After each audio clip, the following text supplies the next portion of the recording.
다음은 테마 나옵니다. 저출산 대책 관련 테마, 정치 테마주들 어제에 이어서 상승 흐름 나타나고 있습니다. 또 어떤 테마들 움직이고 있는지 이야기 들어볼게요. 정주현 전문가님 안녕하세요. 네, 안녕하십니까. 정주현입니다. 네, 오늘은 어떤 테마가 움직이고 있습니까? 네, 양대 시장 모두 상당히 좀 괜찮은 그런 모습인데, 제가 테마주 코너를 진행하고 있습니다만, 사실상 12월 달은 중소업체보다는 대형주가 더 좋은 달이다라고 하는 부분을 제가 어제도 잠깐 말씀을 드렸는데, 테마주 쪽은 가급적이면 단기성 대응으로서 해나가는 것이 더 좋다라고 좀 보여집니다. 말씀하셨다시피 대권 후보와 관련되어 있는 정치 테마주들의 움직임이 상당 부분 강한 모습입니다. 저출산 관련되어 있는 종목이라든가, 그리고 각 대권 후보들이 밀고 있는 정책에 관련성이 있는 종목군들이 연이은 강세이고, 또 한 가지가 일단 안철수 후보 이제 사퇴를 하긴 했습니다만, 관련된 종목이 급락했다가 오늘 또 일찌감치 낙폭을 좀 축소하는 것도 특징적인 상황이라고 좀 볼 수 있을 것 같은데, 정확히 이제 5년 전에 대선이 있었을 때 4대강 관련주가 1년 내내 열심히 올랐었죠. 근데 당시에도 선거일이 다가오면서 오히려 주가의 탄력도가 둔화되었다라는 점을 감안해 보면 정권 교체와 관련돼 있는 어떤 정치 테마주 종목군들에 대해선 중장기적인 보유 전략보다는 가급적이면 오를 때 시세내고 파는 전략이 조금 더 바람직하다고 좀 볼 수 있을 것 같습니다.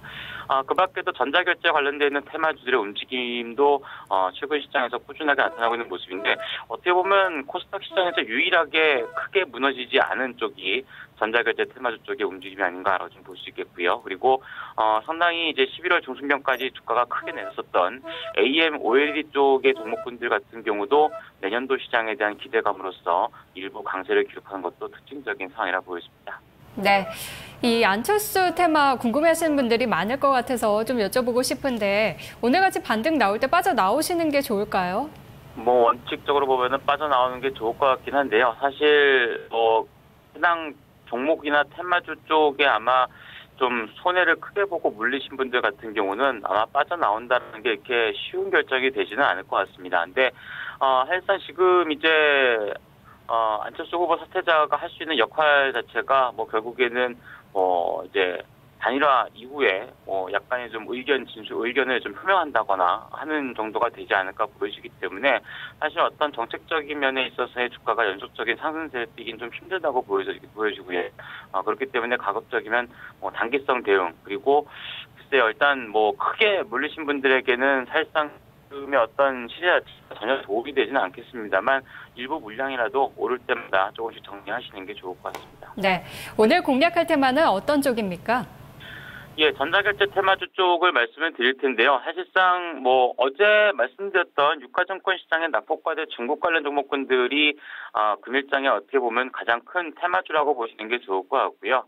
코스닥 시장을 중심으로 한 중소업체군들, 누누이 말씀드리지만 가장 큰 대전제는 11월과 12월 달은 배당 투자라든가 아니면 수급 상황에 있어서의 대형주 쪽에 대한 움직임이 조금 더 괜찮기 때문에 중소업체군들에 대해서는 가급적이면 단기성 대응을 해나가시는 게 좋습니다. 오늘 이제 전자결제 테마주를 말씀드릴 텐데요. 관련된 종목군들 같은 경우 이제 KG 이니시스라든가 다날이라든가, 그리고 한국사이버결제를 포함한 몇몇 가지 종목군들이 있는데, 잘 아시다시피 이제 스마트폰의 확대에 따른 온라인상이라든가 아니면 모바일 시장 쪽에서의 결제 시장이 확대된다라고 하는 점이 가장 큰 강점이라고 좀 보시면 될 것 같습니다. 특히나 이제 조만간 우리나라에 상장을 준비하고 있는 이제 일본 전자결제 업체가 있는데요. 지금 이제 공모가가 3,600원으로서 거의 최상단의 공모가 된 거로 알려지고 있죠. 아마도 거기에 따른 일부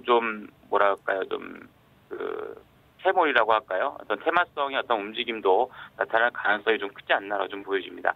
대신 이제 연중 내내 주가가 고공행진을 해왔던 만큼 추세적인 대응을 한다라기보다는 가급적이면 길게 봐도 2박 3일을 넘지 않는 짧은 주가 대응이 조금 더 바람직하다고 좀 보여집니다. 네, SBI 엑시즈라는 회사네요. 상장을 준비 중에 있다라는 소식도 있습니다.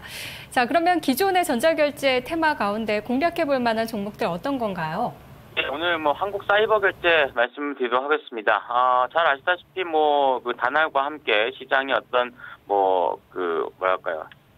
점유율 면에서는 상당히 좀 높게 형성이 되고 있고, 또한 이제 수급적으로도 상당 부분 좀 안정성을 보여주고 있는데, 해당 종목이 지금 이제 고가 대비 조금 밀리고 있는 그런 구간인데요. 지금 이제 유가증권 시장의 어떤 중심으로 헤게모니가 상당 부분 많이 넘어가다 보니까 테마주들의 움직임 자체도 상당 부분 주가의 어떤 탄력도라든가 이런 부분이 약화되고 있다는 점은 꼭 인지해서 보시는 게 좋을 것 같습니다.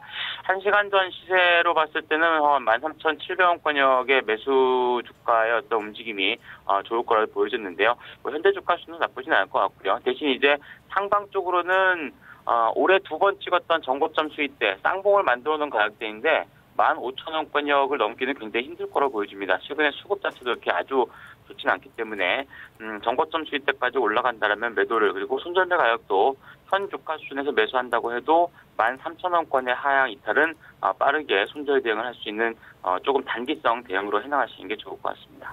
네, 지금 13,450원이니까 공략 가능한 수준이네요. 네, 그렇습니다. 네, 전문가님 말씀 고맙습니다. 네, 감사합니다. 정주현 전문가와 함께 테마를 살펴봤습니다. 공략주는 한국사이버결제인데요. 지금 공략 가능한 수준입니다. 목표가는 전고점 수준인 15,000원까지로 제시를 했는데요. 이번 블랙 프라이데이를 통해서도 온라인과 모바일 결제에 대한 대세의 흐름을 좀 확인하셨을 것 같습니다. 사이버 결제 테마에 대해서 살펴보자라는 이야기까지 들어봤네요. 테마 나우였습니다.